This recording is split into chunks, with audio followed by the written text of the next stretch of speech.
Just leave it all to me. I'm gonna show you what it's all about. Don't have to be rich to be my girl. You don't have to be cool to rule my world. Ain't no particular sign I'm compatible with. I just want your extra time and your kiss.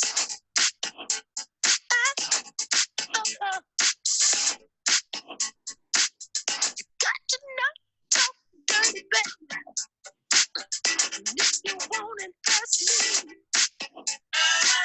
you can't be too flirty, mama. I know you undress me. Yeah, I wanna be your fantasy. Maybe you could be mine. You don't need it all up to me. We could have a good time.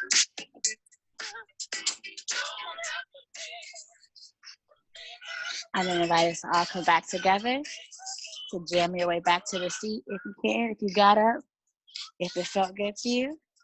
I'm going to invite us to come back to our seats, come back to a space of being centered and grounded, coming back to a place where you'll be able to receive. I hope that you're able to just move some energy around, get some things out of your body, move your legs a little bit, just do some movement. Prince is one of my favorites. So I'm going to invite us to do a little bit of breathing together, just 3 community breaths is what I like to call it.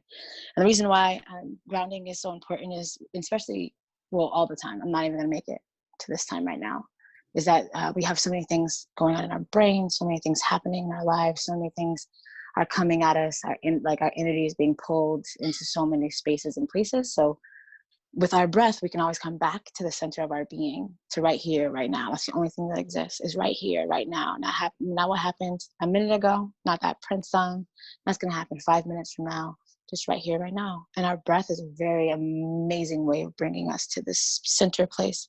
So I'm going to invite us, if it feels right for you, to invite your body to become in this moment with you. Check in, see if it's okay.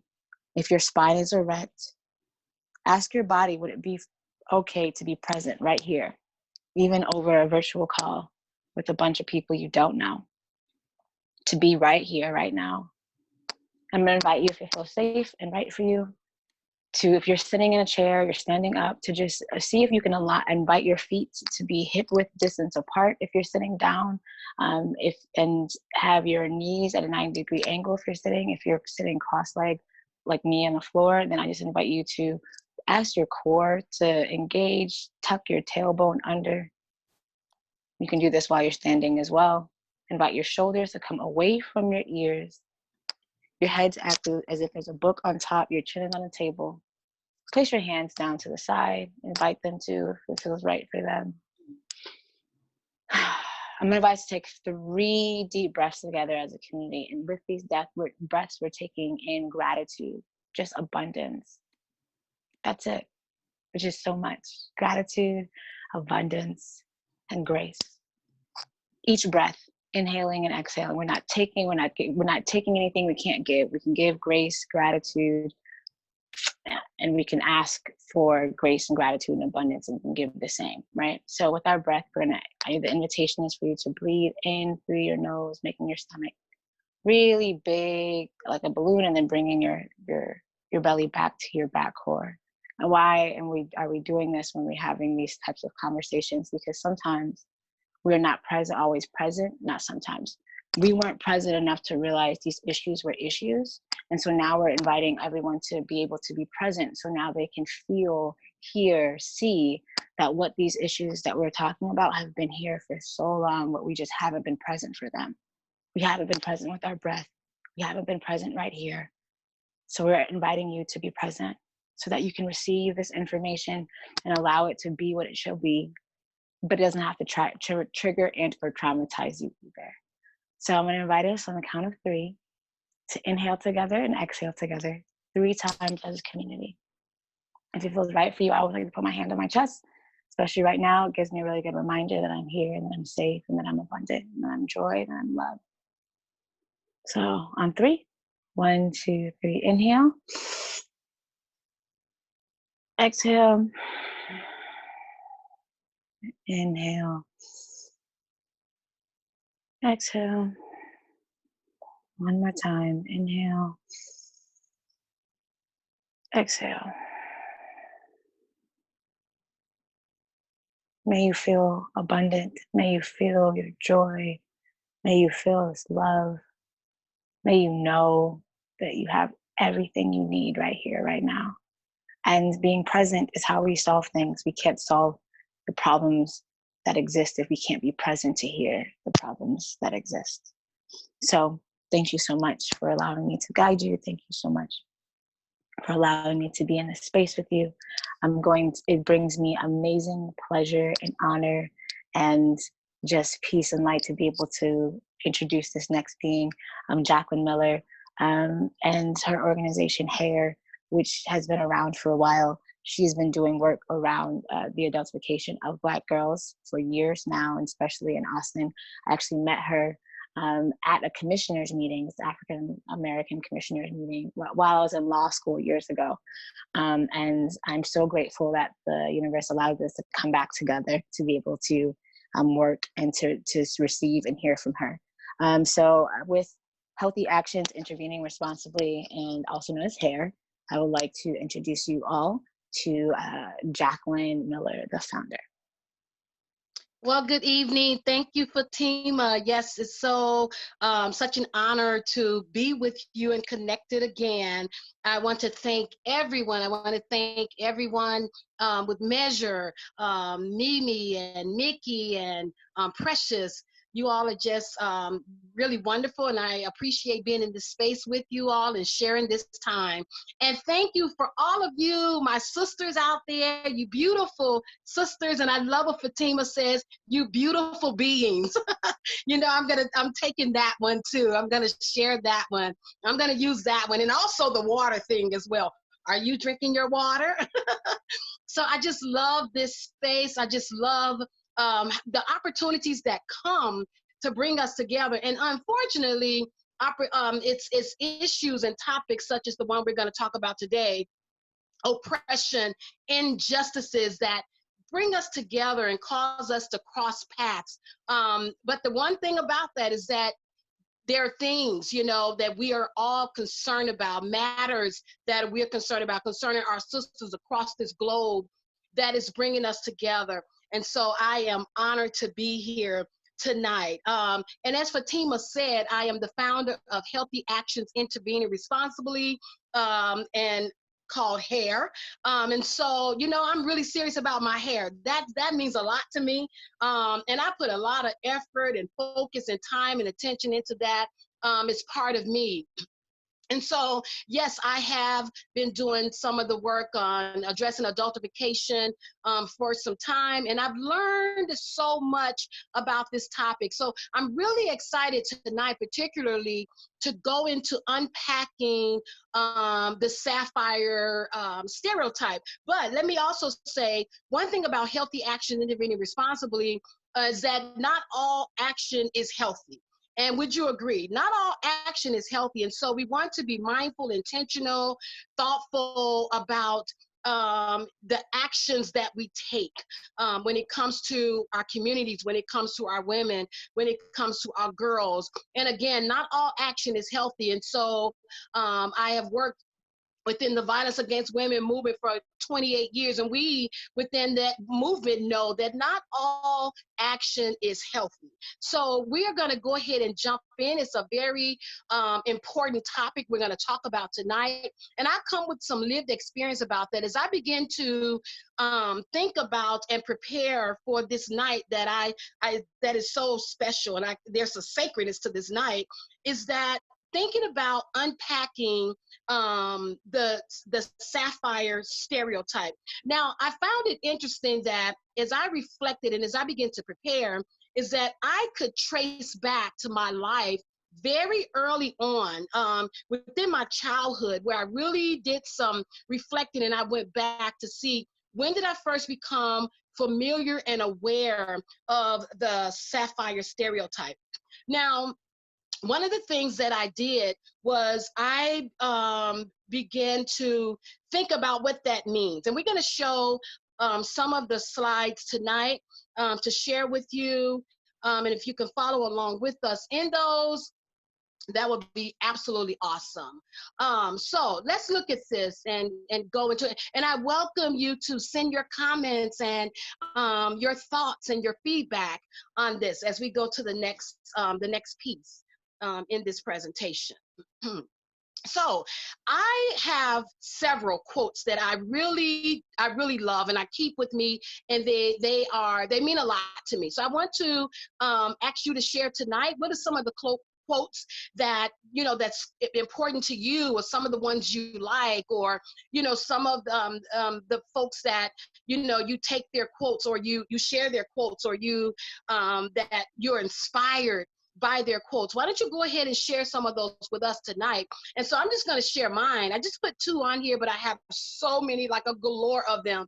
So I have come to believe over and over again that what is most important to me must be spoken, made verbal, and shared, even at the risk of having it bruised or misunderstood.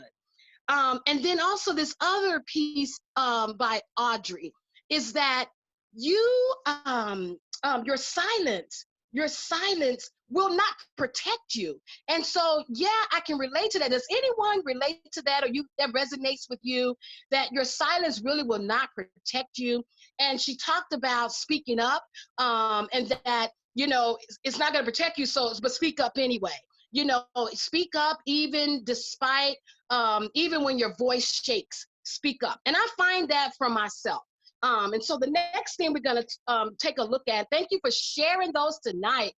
We're going to just quickly go over our learning objectives for tonight. And we have them here on the screen. We have 4 of them that we are going to, and I consider this as just touching a tip of the iceberg. I mean, it's so much that is so heavily packed in talking about the Sapphire stereotype. And I believe that we're going to come to some place of having a really good sense and grip on how this topic continues, is generational, and that it continues to affect and have a major impact on women of color, particularly Black women and girls. And so thank you for being here with us tonight as we're going to go further into the next thing as well.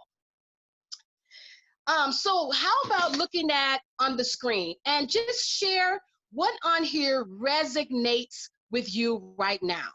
Slow down, relax, enjoy life, take it easy, go outside, or a simple smile.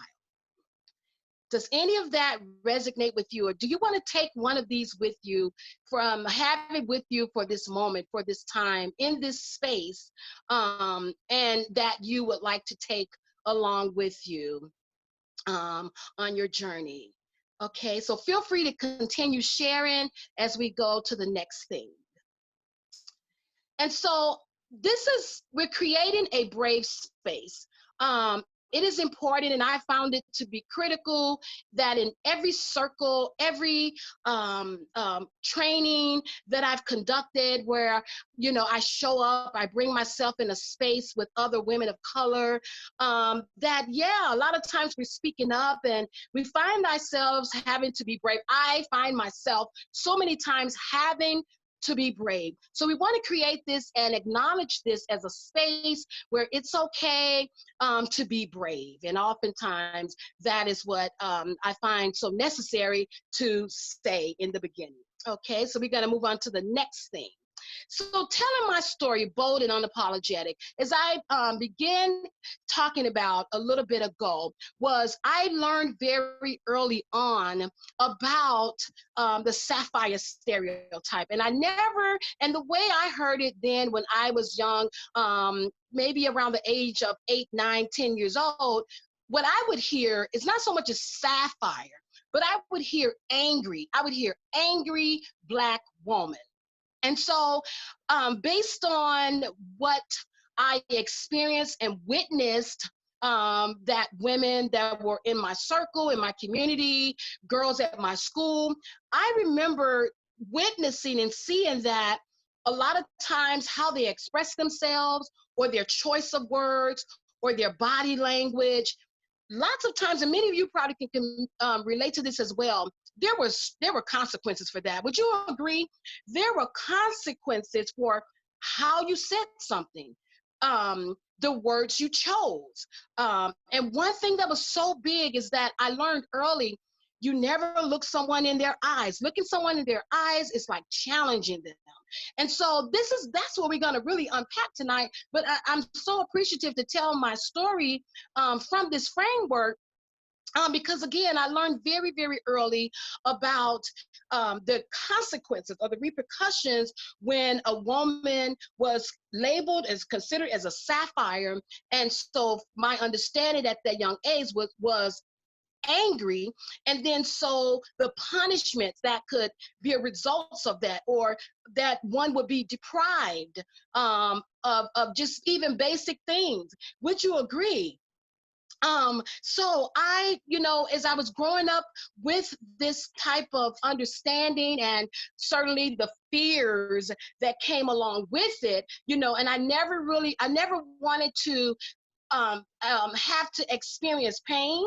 So what I then did, because this tells us that children are very aware, girls are very aware, Black girls are very aware of our environment. We're very aware of the society. We have to be very aware of what those consequences and punishments and what those things could look like as a result of one's behavior. So then I was able to determine early how I would be, or how I would conduct myself, how I would protect myself, how I would keep as much pain away as I could. So what did I do? And this is taught in classes as I've spent some time working with young people, is we talk about bubble space, right? We talk about this bubble space, and we say to children in a classroom setting, and maybe in group settings, youth groups and so forth, come on, get your bubble space. Come on, give some bubble space. Get your bubble space. Nobody is allowed in my bubble space. So guess what, you all? I literally did that young, and really didn't know exactly what I was doing. And so I created this bubble space, which meant then that people could only get so close. And so I'm going to also get so close. And so I created this bubble around me. But then as I began to grow in my field of activism, and as an advocate, and as an advocate for women, and an advocate for girls, and violence against women, and in those fields, as I began to learn about healing, I began to learn about oppression, I began to learn about trauma, I began to learn about abuse, I began to learn about violence, I began to learn about structural racism. I began to learn about all these things and all these barriers that marginalize communities. I began to think about that. And so what I wanted to do is I wanted to have a greater sense of freedom. I wanted to have a greater piece of freedom. I wanted that. And guess what I had to do? What it caused me to do is I learned about my own traumas, and I learned that I wanted to embrace this healing that I was hearing so much about. And I wanted to embrace that healing from trauma. So what I had to do, and this is what I did for myself, I had to burst the bubble.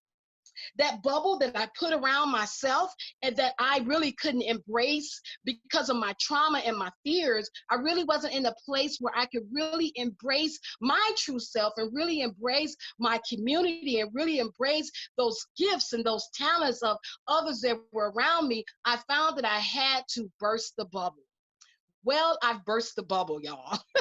I've burst that bubble when it comes to the sapphire stereotype that had me really safeguarded and holding on and holding everything close within, and not really being at a place that I can fully trust because of how the systems are, the systems are, structural racism, how those systems are when it comes to women and girls of color in particular. And so what that looks like, we're going to go a little bit further and looking at what that looks like. So I'm so honored to say that I've burst that bubble, which enables me to now fully embrace and to more embrace this work, this movement, addressing adultification biases, and that's why we're here tonight. So we're going to go to the next thing. Okay, so we're going to look at the stereotype of Sapphire at a glance. And again, I purposefully say at a glance because you know what? As I was preparing, there was so much more. There's so much more to this stereotype. And let's go to the next slide. And we're going to talk about and look at how that stereotype is constructed. So one of the things, if you don't mind me, I'm going to share some of my notes. I have so much here that I want to share with you and want to make sure that you receive all that I have to offer. So the oppressive relational images of Black women as Sapphire were purposely generated by multiple forms of media. How about if you can think of some of those forms of media, share them with us. Go ahead and share your thoughts and what you're thinking about or what you're aware of when it comes to how this stereotype became popularized, how it became generalized. And I'll just share a couple of them, which I'm sure you're already thinking of, is the media, is literature, books, film, television, certainly. And so it is really important that we take a look at that, we call it what it is, we name it for what it is. Are you able to think about some stereotypes, Sapphire stereotypes that you have seen or that you're familiar with within the media, or within television, or within film? There's so many, there are tons, there are historical ones, as well as those are perpetuated even today that we continue to see more and more and more of those Sapphire stereotypes that's showing up on the screen. So the next thing we're going to take a look at is a lot of what we often see is that those stereotypes are attitudes that they cause, and we're looking at the partial truth. That is a key thing that we need to take a look at and consider tonight. The stereotypes, the one thing about stereotypes is that they're partial truth. They are not the complete truth. Yes, think of how the news is covered, the news and how it covers and just the negative narratives that comes across the news screen, and where that is done on a repeated basis, ongoing basis, the same narrative. Isn't it interesting, and isn't it something that the major news outlets all have the same narrative? They all have the same narrative, and those narratives are partial truth, are very negative, and those they're very violent, abusive, and I can just go on and on. What are some things you can think about that that the news outlets, the narratives, the words that are chosen, the focus that is made, even when those stories are edited, the pieces that is shown versus the context of which an event actually happened, or the context of which someone's behavior actually took place. And those are the parts that are missing, which I'm going to go into a little bit of that right now. So did you know that in 1951, it's very interesting. In 1951, Amos and Andy show. It was very, very popular, and it became more popular. Were you aware that the Amos and Andy show had approximately 31 million viewers? I'm going to repeat that. 31 million viewers on a weekly basis was tuning in to the Sapphire stereotype. Again, that's a huge number. Just imagine that number. I'm going to give you a second to kind of imagine. So how about share with us what comes to your mind when you think of 31 million people across a wide range of space and geographic areas. 31 million who were tuning in, learning, exposed to specifically the Sapphire stereotype on a weekly basis. And so what do we see when it comes to the Amos and Andy show? There was persistence about that Sapphire stereotype and those behaviors. What they saw, those 31 million people, what they saw was Sapphire being a nagging her husband Kingfish. They also saw frequently, every time the camera was on her, that she was emasculating her man. She was emasculating her Kingfish, her husband. She was also being very aggressive, very angry. And every time that camera was on her, those are the behaviors that 31 million viewers would see and tune into weekly. Now let's talk about Kingfish. Kingfish, his character was more like he was scheming. He was a never do good. He could never do good. He was also described or characterized as lazy, as worthless. Okay, and so those are some of the things that those viewers saw on a weekly basis once again. So what do we mean by the partial truth? Let's go to the next piece, and we're going to see, and well, let me also add this, that the one thing that I appreciated so much, now it has been nearly 70 years since the Amos and Andy show had been removed from television.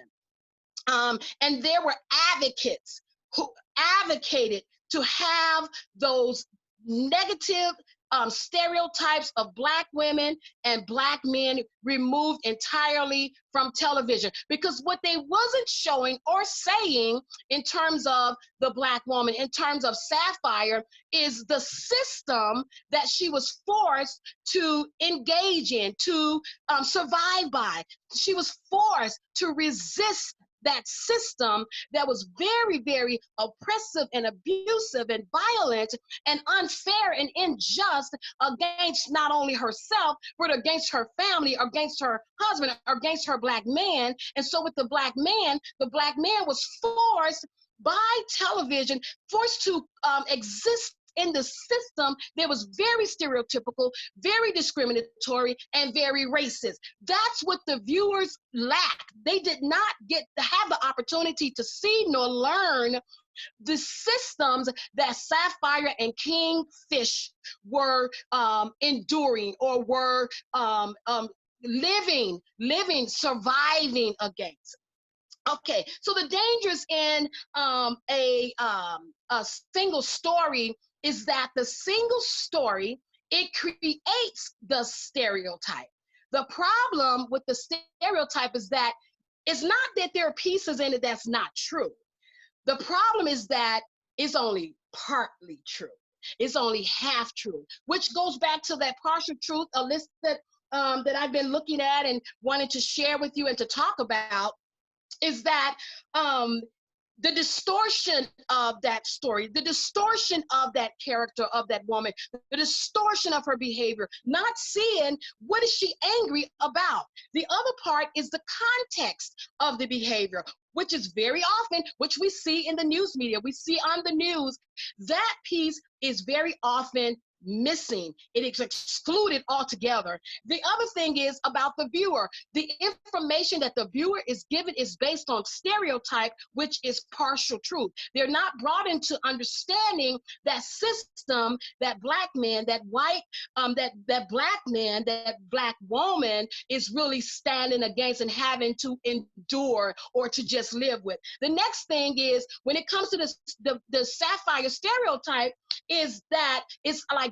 Black or white. It's like good or bad. It's either or, which then means a lot of times women are we find ourselves in a place where we're splitting. We have to split ourselves, that we're either good or bad. We're either happy or mad. We're either It's always like this, one or the other, versus that is integrated, that we're a whole being, and that is totally okay to be angry. And we're going to get into some reasons why women tend to get angry. We're going to do that tonight. So now we're going to look at the intersectionality and unlocking the system of oppression. So the next thing in this section here, as we move forward, is the when it comes to like system of oppression. Now, these things on here are not all inclusive, but it's a pretty good list to start with. You know, the role that race and class and gender certainly plays when it comes to Sapphire, when it comes to the system of oppression. Also, the reinforcement of structural barriers. We're talking about policies that are in place. We're talking about protocols in place. We're talking about the punishments, or when it's punitive, when something is not carried out the way it is expected to when it comes to from a woman of color. The other thing is the narratives, what those narratives look like. And then let's not forget the viewers of those narratives, the stories that are told on a weekly basis, and that the tons of people, I can only imagine what that number is like today, those that tune in to that narrative, that negative narrative on a weekly basis. And that's how they learn and get their information about how Black women are. I remember asking someone this question, and they said to me, well, I learned it from the news. And so, you know, well, I can't really go into how I really responded to that right now, because we just don't have the time for it. But just to know that that is the source of some folks' information, how they learn about groups, how they learn about people and cultures. The other things that we're looking at is the projected and internalized negative images. With Sapphire certainly comes a lot of negative images. We're going to take a look in just a little bit. The other thing is resistance and the backlash that comes with resistance when there are so many injustices, you know, that we face on a daily basis.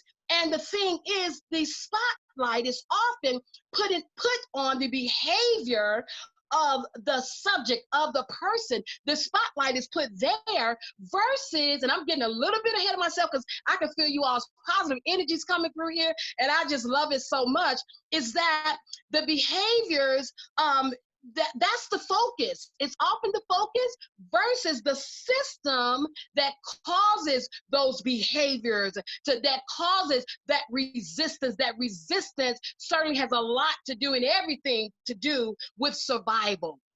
Okay, and also the persistence, but not giving up, or the resilience that come with resisting, the resilience that come with taking a stand against the systems that structures these barriers and structures racism, that structures lack, that structures poverty, that structures power. Power is a structured thing as well. And so when a woman of color stands against that and resists that, my goodness, then there are some other things that have come that are basically that will demonstrate in its punitive. And so we're going to go on to the next piece.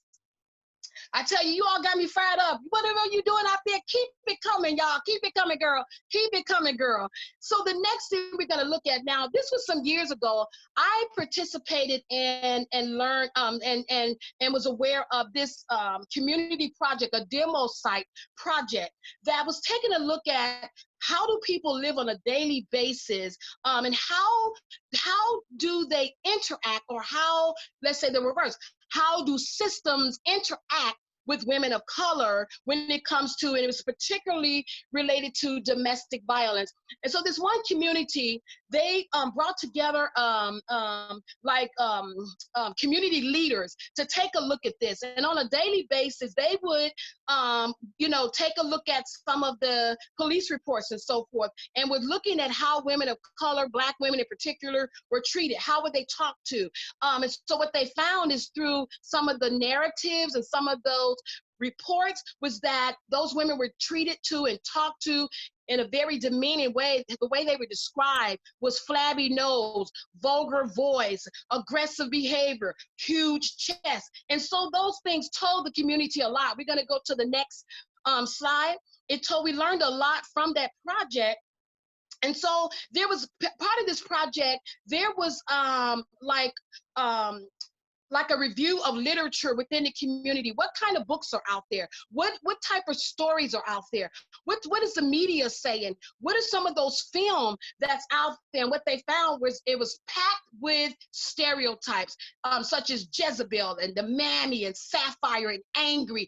They also learned there was a huge mistrust between those women and the criminal justice system. We're going to go to the next slide. And they saw the interaction between violence against women and these stereotypes. And so what we know, the focus needs to be on the systems versus on Black women, versus on women of color, because what happens is it seems that, or it shows or highlights that these women have character flaws versus the problem is with the system. We're going to go to the next slide.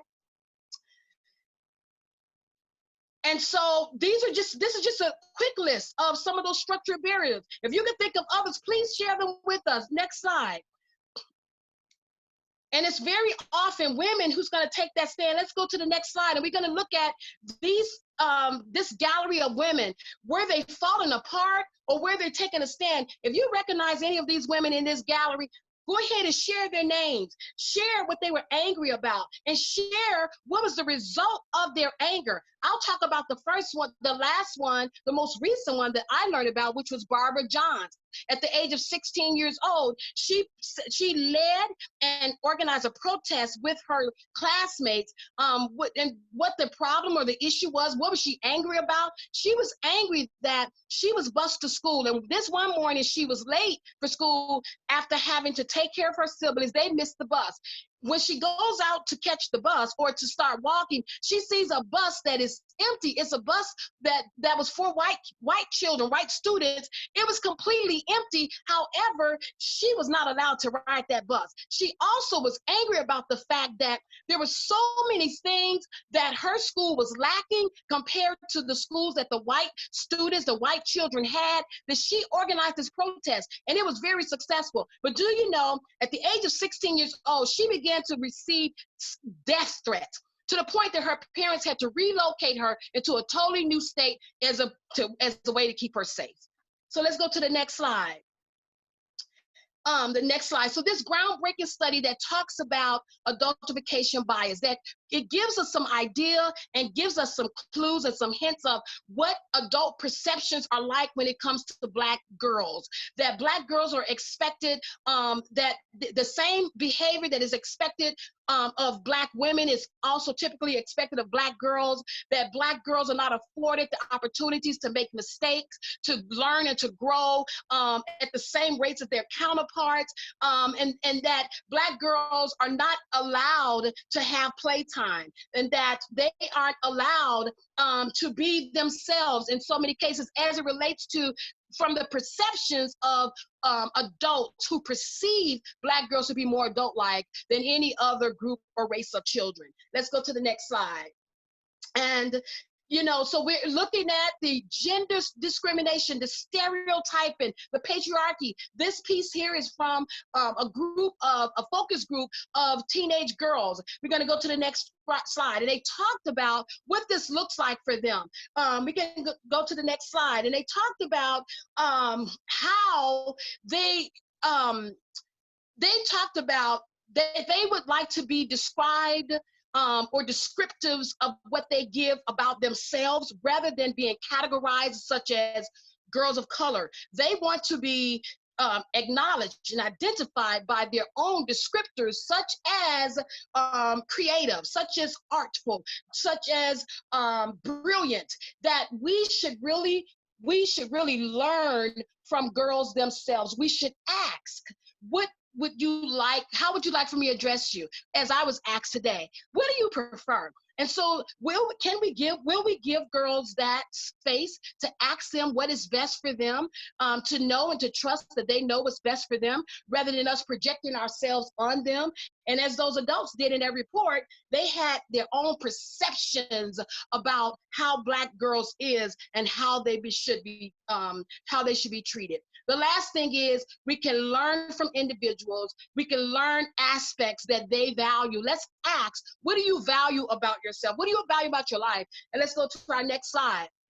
And so then here's just a quick list of additional reading materials. Oh my goodness, if I had put all the books on there that that I know about, I learn about, I have so close to me, there would be so many. How about you share some books? How about you share with us what are some things, what are your go-to publications or books or articles that keeps us in the know, that keeps us learning from this? And then the last piece is on this is about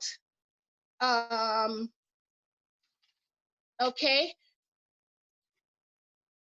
those lists of books.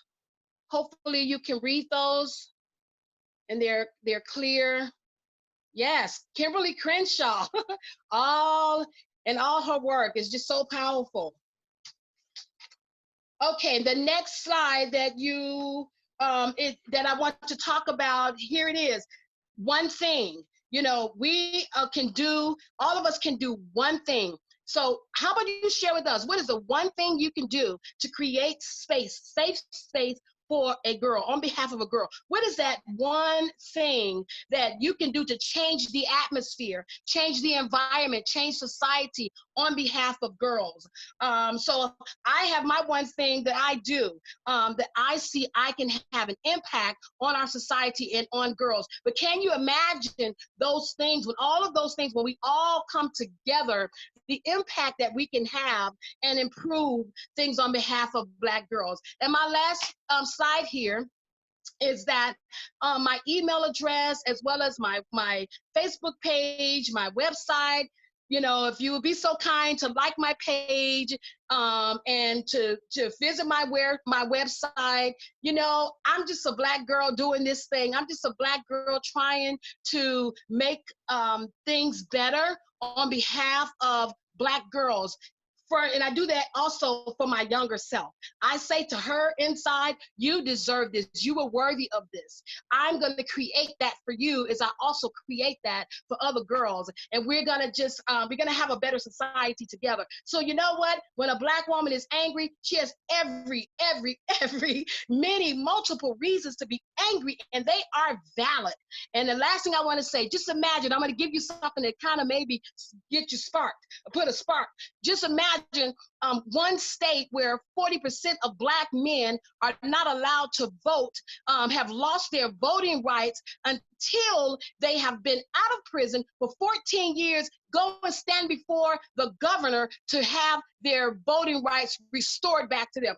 Who wouldn't be angry about something like that? I'm talking about 40% of Black men in one particular state where they have lost their voting rights and they have to wait 14 years to go stand before the governor for their rights to be restored. Who wouldn't be angry about that? So we are angry with the cause, and we don't want to, and we will not, I have committed to no longer, because I used to do it, no longer perpetuating the negative stereotypes of Black women. No longer.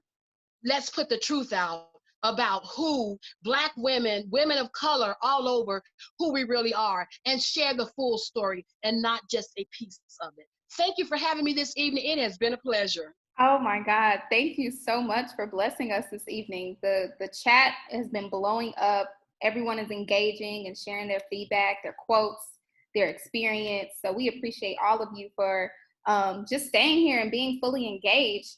And in closing, I definitely want to invite you all to our next community data gathering, which will be us disrupting the adultification bias of our Black girls living room chat. So I'm going to go ahead and put the link to register for this event in the chat now. We have not publicized this event just yet. We're still finalizing details. But for those of you that feel empowered from the training that took place today, I would love for you to check the box if you're interested in hosting a Facebook watch party. Our goal is to really start marketing towards families and households. So creating an environment where we have mothers, grandmothers, daughters, nieces, aunts, all together, understanding and learning more about these stereotypes and, you know, the role that we play in that, how we can just better improve our relationships and interactions. And so if you are interested in hosting a Facebook watch party, please check yes. There's an additional question on the registration form, and then we'll be in touch with you probably no later than next week. For the first 10 people that do decide to host a Facebook watch party, drinks will be sponsored on us. So we'll have some nice apple cider or something for the kids and maybe some wine for the adults. So yes, if you're interested, please hit that link and register, and feel free to also share it with your family, friends, girlfriends. We really want to really have a national conversation about this. As I was seeing in the chat, there are some people from Chicago, there's some people from San Diego, some people from Houston, Austin, as well as DC. So really astounded by the participation today. And we're looking forward to what's next. And so if you guys do want to get more involved and learn more about Measure, feel free to just DM us on social, where we tend to check that within minutes or within the hour. And definitely email us if you would like to partner or collaborate. I think this is just the beginning, honestly. We're really just kind of planting the seeds, building awareness towards these stereotypes, and moving forward, we're looking to really measure how this is going to impact and change relationships from a community standpoint. So what is your total today? Okay, well, I'm over here looking at you guys' chat. So thank you all for attending.